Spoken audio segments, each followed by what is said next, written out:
Waalaikumsalam warahmatullahi wabarakatuh. Punten ya Pak, kita ngobrol dulu waktunya sebentar. Ini ada tugas kami berdua dengan Pak Hamja dari pendidikan guru penggerak terkait Bapak sebagai pengambil kebijakan pimpinan sekolah. Kita mempelajari tentang cara pengambilan keputusan yang baik, dan di dalamnya ada beberapa tahapan yang kita mau mensinkronkan antara teori yang ada dengan pengalaman. Jangan sampai di teori seperti ini tapi ternyata pengalaman yang berbeda. Untuk yang pertama Pak, kan di dalam menyelesaikan kasus itu biasanya ada dua. Yang pertama ada dilema etika dan kedua rujukan moral. Menurut Bapak, untuk mengidentifikasi rujukan moral ataupun dilema etika itu seperti apa? Ya begini ya, jadi memang betul tidak apa ya, jadi menurut saya teori itu memang kurang lengkap. Kalau teori kan kita bicara ilmiah, sedangkan di dalam kenyataannya kita bicara pengalaman. Memang kalau menurut teorinya itu bahwa suatu kebijakan keputusan yang baik itu kalau didasari satu informasi atau data yang lengkap, bahwa keputusan kebijakan itu diambil harus pada tepat waktunya. Memang teorinya seperti itu, tapi di sana dia tidak bicara tentang bahwa keputusan itu kadang-kadang harus juga kita dasari dengan faktor tadi hati nurani itu ya, sehingga Bapak pun punya prinsip. Jadi pada saat kita mengambil keputusan itu tidak cukup kita hanya mengandalkan dari sisi, hanya mempertimbangkan hanya dari sisi aturan saja ya, tapi juga kita harus juga melibatkan faktor perikemanusiaan. Ini sama-sama penting Pak, tapi kita lihat mana yang dari kedua hal yang penting itu yang benar itu, yang memang kita setelah kita kaji, kita analisa, yang lebih menguntungkan yang mana, yang dampaknya lebih baik yang mana kan? Ya kalau teori mah yang ada anak kembar aja mah bisa sama, itulah pengalaman pasti lah. Pasti kita ada hal-hal yang ada perbedaan, pasti ada, meskipun sedikit kecil ya, karena namanya manusia itu nggak bisa lah melakukan dua hal bersama terus hasilnya harus sama. Saya kira jarang ya, makanya kita cari mana dari dua hal gimana yang menurut kita lebih, mana yang memang harus saya hadiri dan mana yang bisa diwakilkan. Pasti ada solusi. Setelah teoritas sekarang harus tahu. Jadi mungkin itu bagian yang paling dianggap lebih efektif ya Pak di dalam pengambilan keputusan adalah adanya skala prioritas dari kasus itu. Iya, ya kalau kita bicara skala prioritas kan juga kita berdasarkan juga kita menentukan skala prioritas juga didasarkan kepada unsur-unsur yang kita anggap mempunyai nilai penting. Selanjutnya Pak, mungkin dari pengalaman Bapak tantangan yang paling berat ketika kita ngambil sebuah kesimpulan yang berhubungan dengan kasus dilema etika itu seperti apa Pak? Salah satu Ya contohnya aja kemarin pada saat saya harus menyesuaikan dan mesra itu dilema sekali, Di satu sisi kita melihat situasi kondisi sekarang seperti ini ya. Tapi di sisi lain saya secara idealisnya ingin untuk mempertahankan yang namanya kesejahteraan gitu kan. Itu yang memang menjadi dilematis sekali Pak. Ada dilema etika dan ada dilema rujukan moral gitu ya Pak. Ya ini dalam betul. itu. Kan itu saya mengkajinya begini, kalau saya terlalu juga mengedepankan egois saya, idealisme saya dalam situasi seperti ini, ya nanti kayaknya saya pribadi yang akan semakin besar bebannya gitu. Sehingga kita ambil jalan tengah. Tentunya sebelum kita mengambil jalan tengah, kita juga harus mendapatkan data informasi sebagai pembanding kan, sebagai pembanding.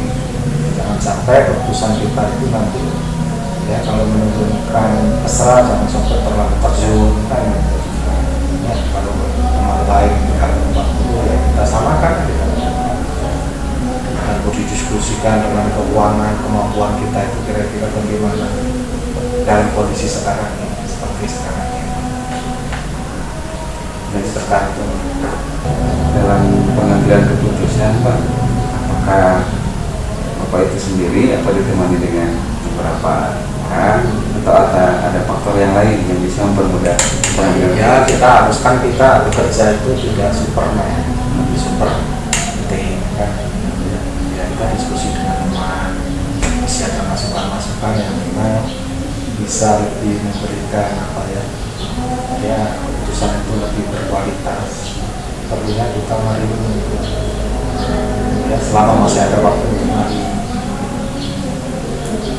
Ya pastilah kita harus mendapatkan orang-orang yang bisa kita anggap untuk berdiskusi.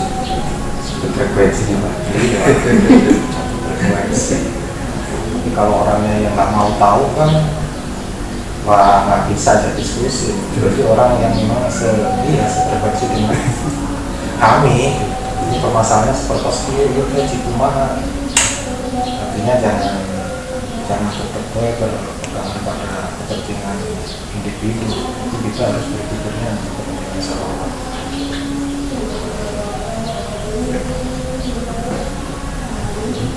Ya terakhir Pak, mungkin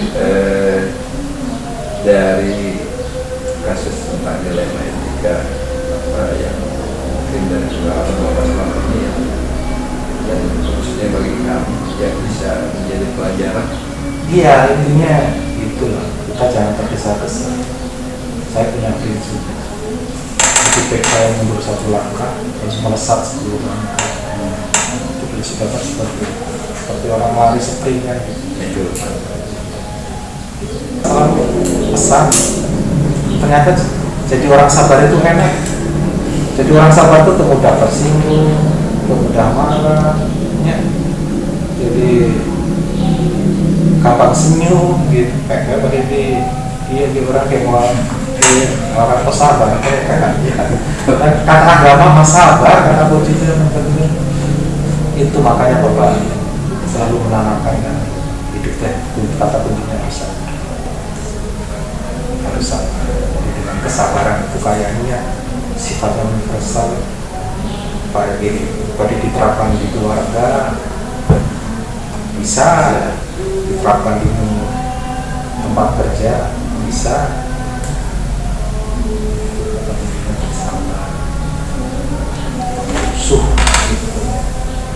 Nanti kepada apa yang kita cita-citakan, inginkan suatu saat kita bakal tercapai. Sama kita bersabar, sabar kalau bukan berarti diam ya. Sabar tapi kita juga sambil berusaha. Kan kata ahli kesehatan atau psikolog, kalau orang suka marah-marah itu katanya mengurangi percepat ketuaan ya, katanya ya biasa benar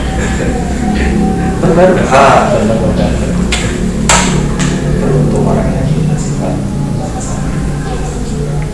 jadi hidupnya betul-betul masalah itu tidak perlu sabarlah, itu kata kuncinya tuh ya. Orang tua mungkin belum tentu masih. Kenapa itu Bapak bisa sampaikan, Bapak alami sendiri? Ya harus sabar. Apalagi kalau kita kaitkan dengan ajaran agama kan harus sabar. Makanya tidak bicara seperti yang namanya bis, sabar, subur, betul itu memang.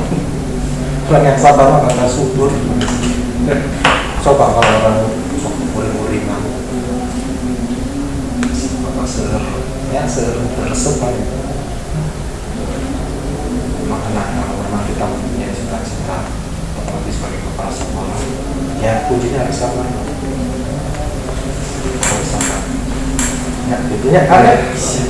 turun obat Dan lancar. ini Ya kan gelap sasih lebih rahat gitu. kalau di terus sampai Juli terakhir sampai pengumuman Gelap sasih. Terus oke. Pengumuman lulus, Oh, pamungkas lulus, terima kasih Pak Kapten kampanye dan kepala sekolah. ya ikuti saja. regulasi Ikuti saja.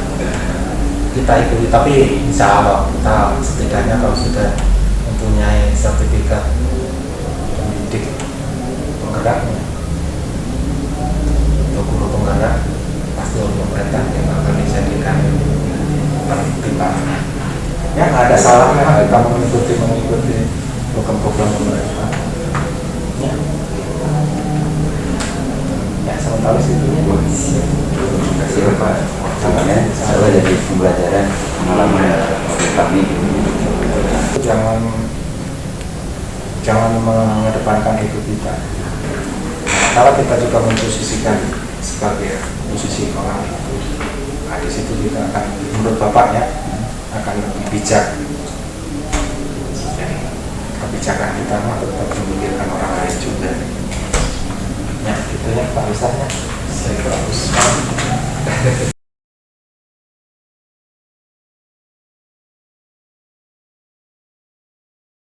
Assalamualaikum warahmatullahi wabarakatuh. Waalaikumsalam warahmatullahi wabarakatuh. Sehat Pak Gus? Alhamdulillah Pak Usman. Mohon maaf nih saya ganggu waktunya sebentar. Saya apa? Ini saya ada tugas dari pendidikan guru penggerak tentang peran Bapak sebagai kepala sekolah. Kemudian nanti ya, kita sharing dan berbagi pengalaman selama Bapak menjadi kepala sekolah dan banyak masalah yang dihadapi. Nanti bagaimana sih step-stepnya dalam pengambilan keputusan, karena pada pelajaran hari ini di modul kemarin saya sedang mempelajari tentang cara pengambilan keputusan. Itu barangkali sebagai informasi di awal apa yang nanti akan kita diskusikan Pak. Baik, Pak Usman, memang sih kita ya sebagai kepala sekolah ya seringkali menemukan berbagai suatu masalah tindakan yang perlu menjadi sebuah kebijakan atau menjadi sebuah keputusan, di mana nanti kasus apa saja yang perlu saya sampaikan sesuai dengan literatur yang Pak Usman ditemukan ketika pendidikan guru penggerak. Jadi selama saya mempelajari modul kemarin pada saat pendidikan guru penggerak, jadi ada dua kasus yang masing-masing mempunyai prinsip yang berbeda. Yang pertama, ada kasus yang bersifat dilema etika dan ada yang bersifat rujukan moral. Selama ini kalau Bapak sebagai Pak Agus sebagai kepala sekolah, cara identifikasi kasus yang sifatnya dilema etika dan rujukan moral itu seperti apa? Oke, kalau rujukan moral itu udah pasti ya, udah pasti, maksudnya pasti yang benar dan salah ya. Gitu ya. Contoh satu lagi apa, dilematik ya, sesuai dengan apa ya, namanya dilema. Kalau dilema itu pasti ada sebuah pilihan ya. Jadi pilihan itu seolah-olah ini benar atau salah, kesini benar, kesini benar bisa juga, atau kesini salah, kesini juga salah, bisa jadi seperti itu Pak.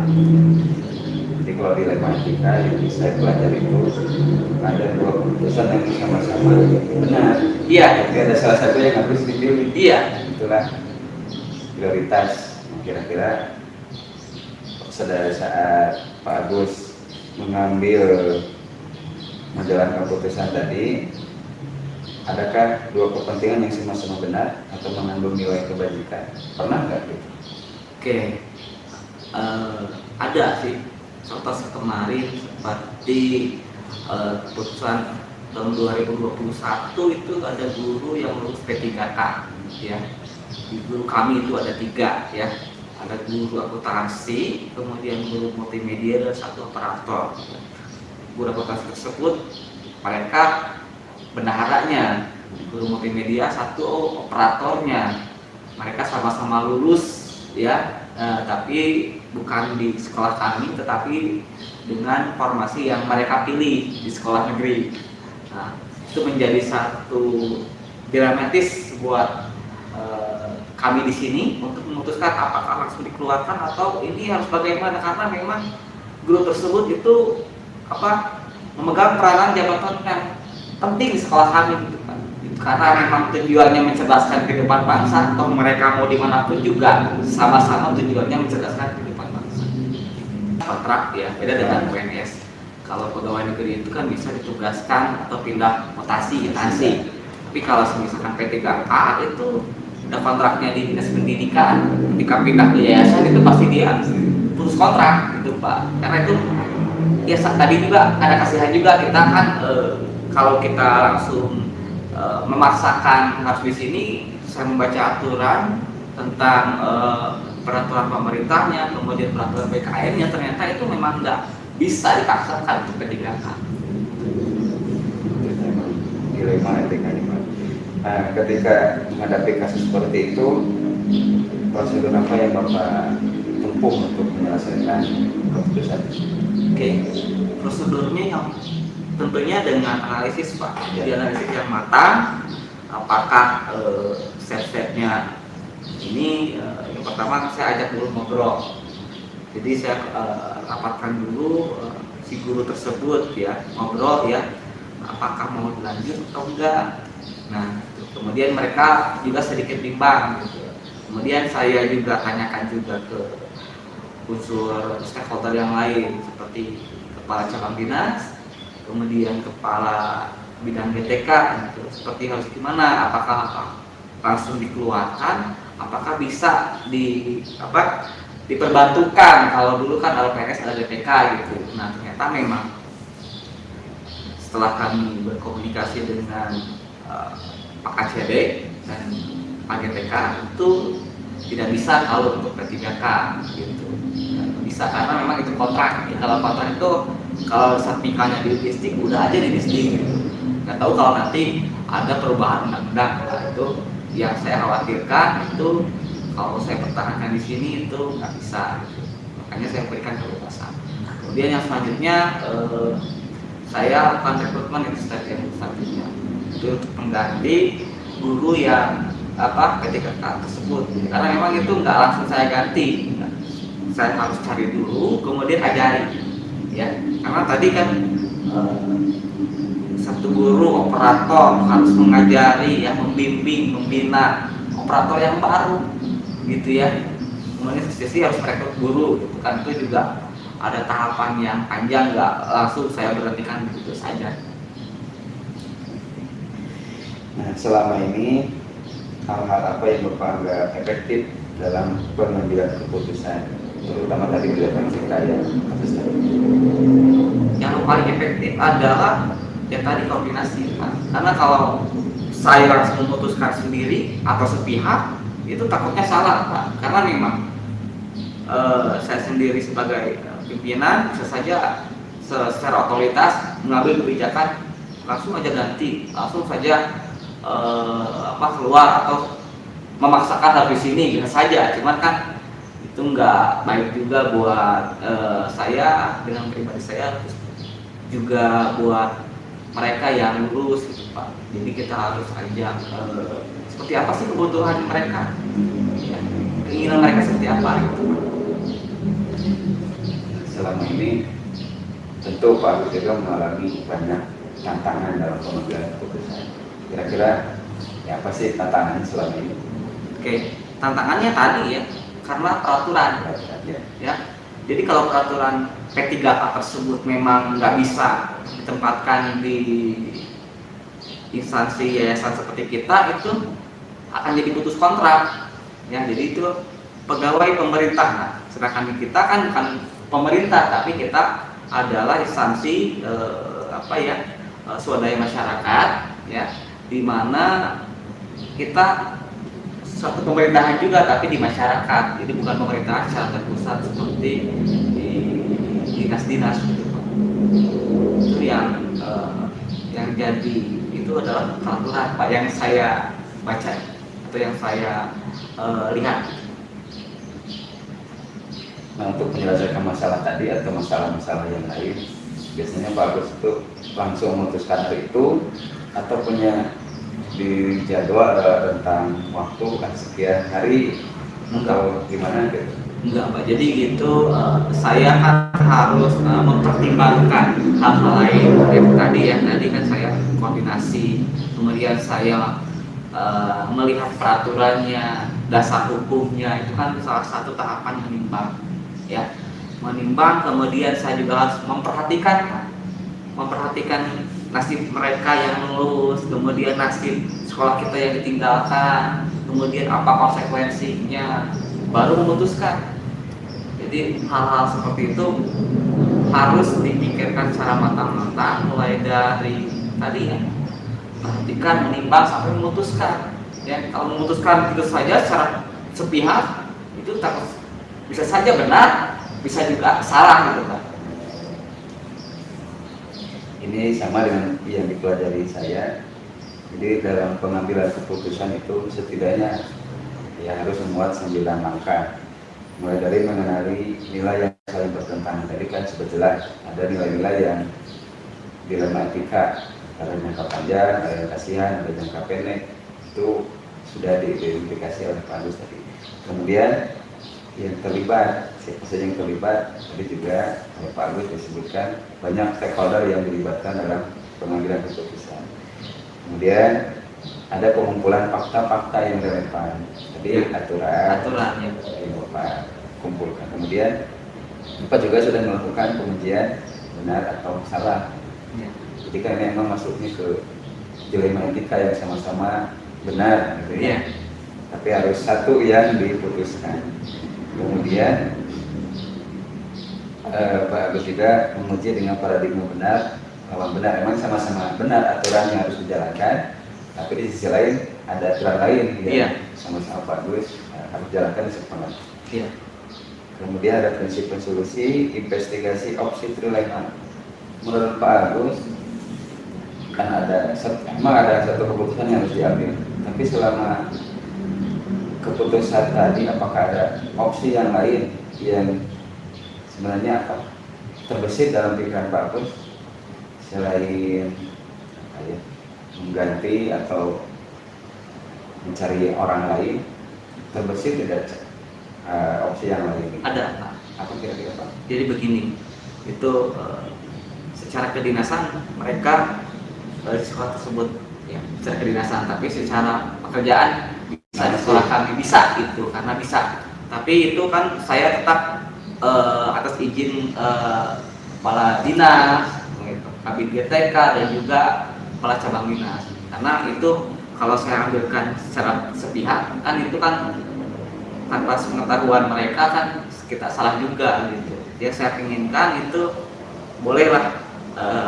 atur waktu mereka bisa bekerja sesuai dengan peraturan 40 jam di hidupnya, ya sisanya 10 jam di sinilah gitu kan. Kalau itu waktu ada 6 hari Pak ya. Kalau 7 hari gak mungkin karena 1 hari libur. 1 hari lah kita luangkan waktu di sini untuk berbagi praktik baik kepada calon guru yang akan rekrut gitu.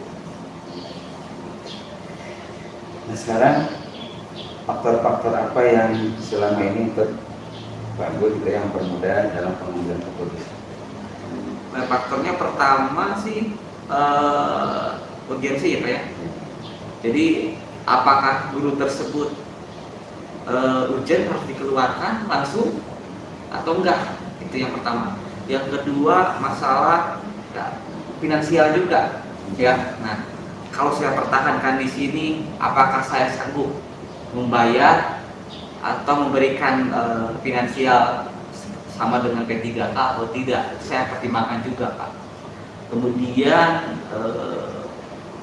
3 itu yang guru yang lulus itu memang secara finansial kita sanggup, tapi kan secara pemasukan kita belum, karena memang pertama kita belum mampu menghasilkan teaching factory yang benar-benar bersifat internasional ataupun publik ya, lebih lokal saja. Tapi kalau ke depan, insya Allah saya mampu bahkan lebih Pak, lebih dari yang mereka dapatkan di P3K jaminan. Tapi kalau sekarang kan saya melihat ukur diri sekolah saya ini belum mampu minimal seimbang. Meskipun seimbang juga mereka juga gimana ya, dilematis juga. Toh ketika saya ada mungkin saja aman, tapi ketika saya juga diganti, pimpinan yayasan diganti, biasanya berubah. Itu menjadi satu pertimbangan mereka juga Pak. Setelah Bapak mengambil keputusan, pernah nggak terbesit terhubung atau salah mengambil keputusan, pernah tidak mengalami hal itu? Sebenarnya di kasus P3K enggak sih, di kasus ini. Tapi kalau kasus-kasus yang lain, ya masalah yang lain ada yang saya rasakan yang kadung seperti itu ya, ada. Cuman itu bisa diantisipasi, masih bisa diantisipasi. Kemarin saya mengajukan bantuan tersebut ternyata memang salah langkah gitu ya, salah langkah itu. Oh, kenapa nggak seperti ini gitu? Itu menjadi satu pembelajaran buat kami di sini sebagai manajemen. Kira-kira tahun depan nih, kira-kira yang harus diperbaiki seperti apa? Ada seperti itu. Karena memang kami di sini manusia ya, manusia ada yang benar atau salah, kemudian ada ya penyesalan nggak ada juga ya, itu ada Pak, itu karena rezeki juga Pak sebenarnya. Tadi kita sudah banyak berbicara tentang pengambilan keputusan. Kira-kira Bapak punya sedikit tips atau masukan kepada saya suatu saat itu jadi saya pemimpin, apakah ada tips untuk bisa mengambil keputusan dengan baik, terutama tadi yang dilematika? Oke, intinya jangan tergesa-gesa, jangan terburu-buru. Kita harus kaji dulu aturannya, kemudian rapatkan dengan berbagai stakeholder gitu ya. Jadi kita harus memperhatikan berbagai aspek gitu ya. Kalau di Bapak waktu kuliah kan itu ada manajemen resikonya apa gitu ya. Kemudian analisis dengan matang-matang, dengan minimal analisis SWOT ya, tantangannya apa, resikonya apa gitu ya. Kemudian nanti value yang didapatkannya apa gitu ya. Itu kemudian perhatikan hal-hal seperti itu, kemudian pertimbangkan juga dengan rekan kerja yang lain ya, dengan ajak manajemen yang lain, ajak berdiskusi, kemudian baru putuskan. Itu dibilang langkahnya nggak langsung. Kalau suatu masalah, satu kebijakan diputuskan nggak langsung. Jadi kita harus lihat dulu apa itu masalahnya, kemudian hal yang baik dan buruknya, kemudian apa sih konsekuensinya seperti itu. Terima kasih Pak Agus atas waktu dan sharing pengalamannya, ini sangat bermanfaat bagi saya. Memang setelah mempelajari Pak Agus dalam menyelesaikan masalah, tadi 9 poin tentang pengambilan langkah, pengambilan keputusan itu semua sudah masuk prinsip dan paradigma dilematika juga memang diperhatikan oleh Pak Agus. Terima kasih Pak Agus atas waktunya. Ya, sama-sama Pak Usman. Waktunya. Assalamualaikum warahmatullahi wabarakatuh. Oke, Assalamualaikum warahmatullahi wabarakatuh.